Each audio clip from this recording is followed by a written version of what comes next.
Hello and welcome back to my channel. In today's video I will show you how you can just use the smart thing calibration app. So let's get started.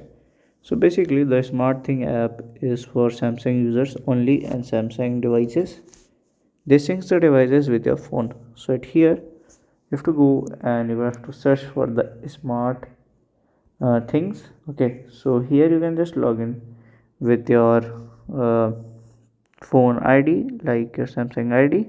Okay, then you have to connect your devices which are of yours from your account. So here you can see my TV has been connected, so from here I can just turn on the TV and I can do anything that I want. So if you find this video helpful, make sure you like, subscribe and share the video. Thank you for watching.